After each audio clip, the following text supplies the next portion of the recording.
Hook, at my husband's funeral, the air was heavy with rain and grief, but it was my son Daniel's trembling voice that broke me. From the podium, he thanked another woman, Linda Mallister, calling her the one who was truly family. All eyes turned to her in the front row, her emerald coat pristine, her tears a calculated performance, while I, the wife of 40 years, sat unseen, a shadow in my own story.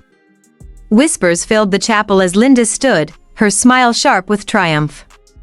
Later, the lawyer's words struck harder. Robert had left everything, our home, our savings, our Nantucket retreat, to her, leaving me nothing. Linda embraced Daniel, her victory sealed. But then I found the second will. Hidden in a dusty drawer, naming me the sole heir. The room's smiles vanished. Robert's death in a car crash unveiled a web of deceit, with Linda at its center and Daniel complicit. I'd given up my career, my dreams, to build a life I thought was ours. Now, I stood in its wreckage, but not defeated. That will was my weapon, and I would use it. Linda thought she'd erased me, but I was done being the silent wife. This funeral marked not just Robert's end, but my beginning. I'd unravel every lie, reclaim what was mine, and rewrite the narrative they tried to steal. The truth would be my justice, no matter the cost. Story. The rain fell in relentless sheets on the morning of Robert's funeral, pounding the chapel roof like a heartbeat that wouldn't stop. I stood at the entrance in his favorite charcoal gray wool coat, greeting guests with a practiced smile that hid the ache in my chest. My fingers were numb from the cold, but I shook hands, nodded, and murmured thanks, upholding the dignity Robert had always demanded. 40 years of marriage had taught me to maintain appearances, even as my world crumbled beneath me. Inside, the pews filled with colleagues, neighbors, and distant relatives, their faces a blur of practiced sorrow. I sat not in the front row, where a widow might belong, but in a shadowed corner, as if I'd already been pushed to the edges of my own life. Daniel, our only child, stood at the podium. At 33, a back-end engineer, he looked sharp in a dark suit, his face pale but composed. His voice, steady at first, carried the weight of his father's memory as he read a tribute to Robert, a man of success, charm, and carefully crafted facades. Then Daniel paused, his eyes glistening. "There's someone I want to thank," he said, his voice trembling. "Someone who supported my father through the toughest times. Miss Linda Mallister." The room froze. A murmur sliced through the silence, sharp and soft like a knife through silk. In the front row, a woman in a deep emerald green coat stood, dabbing her eyes with a tissue. Linda Mallister, Robert's former administrative assistant, now a consulting partner at his architecture firm. Her makeup was flawless, her hair perfectly styled, her tears a delicate act. She nodded politely and sat, as whispers spread. "She's sitting so close, like she's family," someone said. I gripped my handbag, knuckles whitening. I'd expected Daniel to thank me, his mother, who'd raised him, who'd given up her career to manage our home, who'd held our family together through Robert's long hours and cold silences. His words cut deeper than any blade, erasing 40 years of devotion. Linda Mallister. Her name seared into me. I knew her, Robert's competent colleague, promoted to partner, dismissed as unimportant when I'd questioned him. Now, she was the centerpiece of my husband's farewell, and I was invisible. The service ended, but the betrayal lingered. Guests offered condolences, their words empty. "He was a good man," they said. "We'll miss him." I nodded mechanically, my smile a mask. Then I overheard Daniel whisper to Linda, "You're the one who's truly family." The teacup in my hand nearly slipped. This wasn't just Robert's funeral, it was the burial of the life I'd built, and I was a stranger in it. That night, alone in our silent house, I sat at the dining table, staring at Robert's empty chair. His favorite beer, bitter and untouched, sat in the fridge. His shirts, ties, and wool vests hung in the closet, their scent a mocking reminder of a man I no longer knew. Robert had died in a car crash downtown. His brakes failing on a rain-slicked curve, crashing into a supermarket. The doctor said he hadn't suffered. I wasn't sure he deserved such a clean exit, We'd been married for 40 years, a milestone that once seemed to promise permanence, like an old oak standing resolute against time. I'd given up my career as a financial consultant at Robert's architecture firm, a decision that now felt like a surrender cloaked in devotion. Back then, I was a woman with a sharp mind and a seat at the table, always second from the right at board meetings, my employee ID capturing a younger me with short hair and a self-assured smile. I thrived on analyzing ledgers, forecasting budgets, and steering the firm through financial storms. My colleagues respected my precision, and I relished the challenge of untangling complex accounts. But Robert's words, "I'll take care of you. You don't need to work," carried a weight I mistook for love. They were delivered with his characteristic charm, his hand resting lightly on mine, his eyes promising security. I believed him, naively seeing his offer as a gesture of partnership rather than control.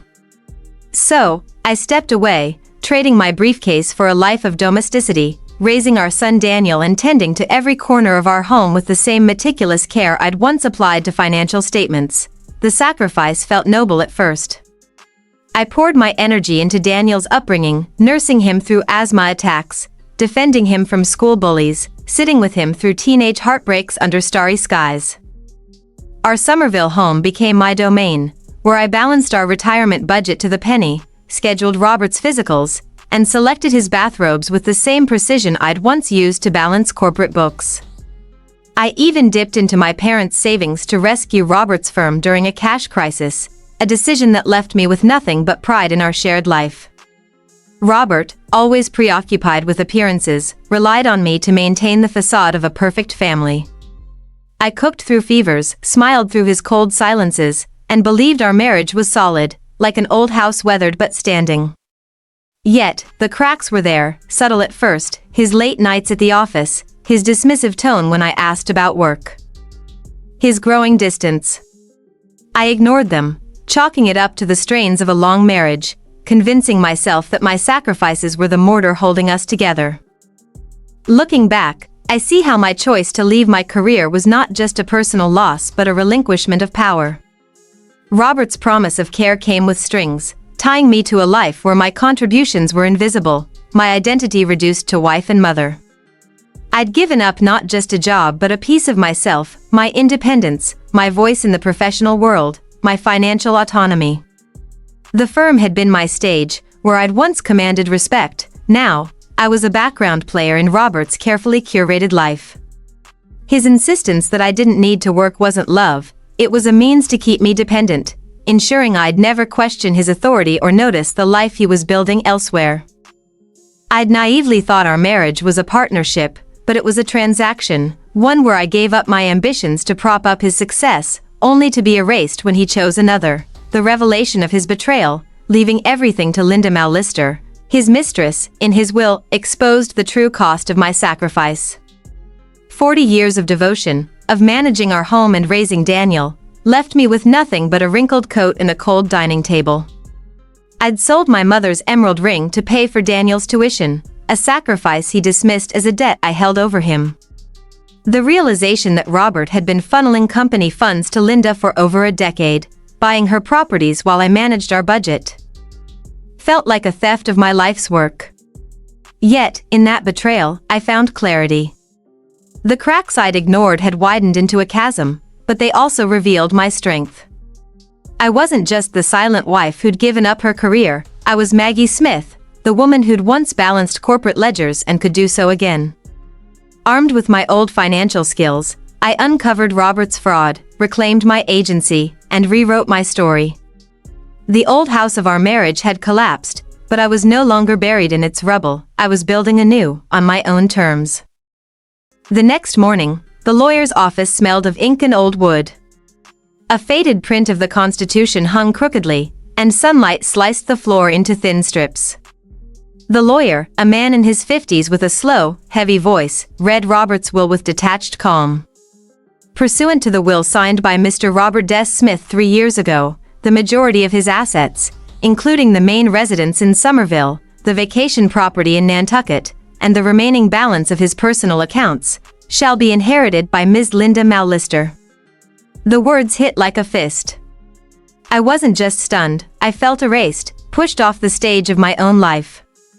I looked at Daniel, sitting rigid, his gaze fixed forward. Fingers interlocked. No surprise, no reaction. He'd known. When the reading ended, I approached him, my voice shaking. You knew, didn't you? He met my eyes, his tone eerily calm. Dad had his reasons. His reasons? I whispered, throat tight. What did 40 years of marriage mean to him? Daniel hesitated, then said, he worked hard his whole life. Linda was there for him. She understood him. You didn't. The words severed something inside me, a deep, irreparable fracture that left me hollow. Not only had I lost Robert, my husband of 40 years, but Daniel, my only child, was rewriting our family to exclude me, his mother, as if I'd never been the anchor of our home. I drove home. The weight of my handbag numbing my arm, each mile heavy with betrayal. In Robert's closet, his shirts, ties, and wool vests hung untouched, their pristine order taunting me with the life I thought we'd built. When had he decided I wasn't family? Was it the year I forgot his favorite wine for our anniversary, a small oversight he'd met with cold silence? Or earlier, when I quit my job as a financial consultant to become the housewife he wanted, trading my independence for his promises? The questions gnawed at me, each one a reminder of the sacrifices I'd made, my career, my dreams, my mother's emerald ring, all for a family that now cast me aside, leaving me to reclaim myself from the wreckage. Desperate for answers, I searched his drawers, finding old ledgers, receipts, and a folder of letters. One, from the Nantucket Property Management Company, was addressed to Linda, dated 6 years ago. I'd been to that house, thinking it was ours, not realizing I was a guest in her domain. My hands trembled as I read. Robert had been building a life with her, brick by brick. While I balanced our budget and scheduled his life, I visited Jesselle, our neighbor, a widow in her late 70s with a sharp memory. When I mentioned Linda, her face stiffened. Wasn't she the one Robert took to those symphonies? She asked. She's been here several times. One Christmas, she helped him with the lights. I froze. That Christmas, I'd been upstairs with a swollen knee, and Robert said a neighborhood boy helped. Jesselle stirred her tea. I thought they were an item. At least 10, maybe 15 years ago. 15 years. The timeline crushed me. I'd managed our retirement, chosen his bathrobes, scheduled his physicals, even used my parents' savings to save his company during a crisis. And he'd been building a future for Linda, out of my sight. In the basement, I found a cardboard box of photos. One showed Robert with Linda at a company event. His hand on her arm, his smile radiant, happier than I'd ever seen him. Another included Daniel, barely 19, smiling nervously. A corner of the photo was marked out. I erased it to reveal Robert's handwriting. Our little family will be official one day. Trust shattered inside me, irreparable. That night, I lit a candle and played soft jazz, realizing I'd lived to Robert's rhythm. No more. The music, the steps, the life, they'd be mine now. But the deepest wound came from Daniel. We met at the town cafe, where he'd once loved caramel desserts. He arrived in a trench coat, formal and distant, placing his phone face down, a signal he might leave at any moment. Why did you send Linda a legal notice? He asked bluntly, do you think I shouldn't have? I replied, meeting his gaze. He shrugged. She didn't hurt you. Dad gave her the money. It was his decision. Suing her just makes everyone uncomfortable. Uncomfortable? My voice cracked. Daniel, your father deceived me for decades.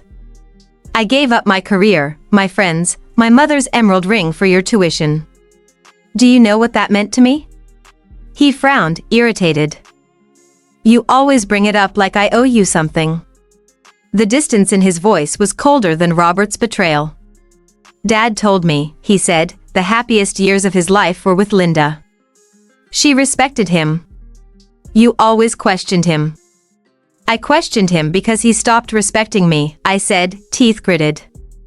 I criticized him because he was wrong. "You're too traditional, Mom. You think sacrifices are a virtue, but Dad didn't need that." I saw it then, he'd been thinking this for years. I pulled out a faded photo from when he was 2, on a beach where he'd clung to me, terrified of waves. "You knew where safety was then," I said, sliding it across. "Your father was elegant, but I built the foundation for him to exist." He looked at the photo, silent. "Dad did what made him happy," he said finally. "Linda made him feel needed." "You were too strong." "Too strong," I echoed. The nights I'd balanced accounts, cooked through fevers, smiled through his silences, they called that strength. I stood, my voice firm. "You're right. I was too strong. And I'll save that strength for myself now." I walked out into the rain, sliding into my car. I didn't cry. I'd lost my husband, my son, my family, but I'd found something else. I could no longer wait for others to define me. Linda wasn't an accident, she was a strategist. On her Facebook, I found photos, Robert with lemon pie she'd made, in her garden, toasting at Christmas with Daniel there. She'd planned to replace me for years. I called Ruth, my old colleague from Robert's firm, now semi-retired. "I believe Robert used company funds to buy properties for Linda," I said. "I need the truth." Ruth didn't hesitate. "You're exposing fraud, Maggie. Send me everything." At the library, I found Linda's Somerville villa, bought 5 years ago under Robert's employee housing project. Ruth sent archived records showing a shell company, Kent Consulting LLC, receiving $350,000 over 5 years, time to evade audits. The beneficiary? Linda. Then, in a forgotten drawer, I found the second will. Dated 10 years earlier, it named me the sole heir of Robert's estate, our home, the Nantucket property, everything. My heart raced. This was no oversight, it was proof Robert's later will was a betrayal, possibly coerced or fraudulent. I hired Michelle Robinson, a fraud lawyer. Her glass-walled office overlooked Chicago's skyline. She flipped through my folder, 50 documents, photos, emails, and the second will, and nodded. "We'll do our best," she said. She betrayed me, and my son helped her. I want her to pay back every cent. The lawsuit entangled Robert's firm, his estate, and Linda. The second will became the cornerstone, casting doubt on the later document's validity. Daniel was furious. "You're destroying his memory," he said over the phone. "Your memory of him is a fairy tale," I replied. "He was a con man who betrayed us both." He hung up. It hurt, but I pressed on. In court, Linda's team claimed the funds were for consulting, producing fake invoices. But Ruth's evidence, the second will, and the Facebook photos told the truth. I took the stand, recounting 40 years of sacrifices and the pain of betrayal. The judge, a woman in her 60s, understood. She ruled in my favor, invalidating the later will and ordering Linda to repay over $1 million, including interest. Linda sold the properties, lost her job, her reputation, and vanished. Daniel didn't speak to me for years.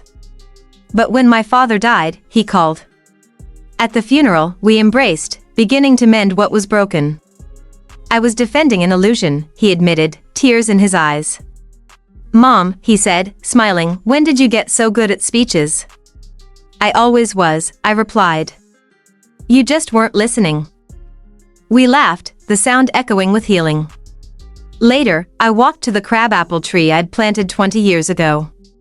"It almost died last year," I told a friend. "But this spring, it bloomed early, and it's still blooming." Even she knew what's alive shouldn't be given up on. That night, I folded the chairs, listened to the wind chime, and watched the sunset.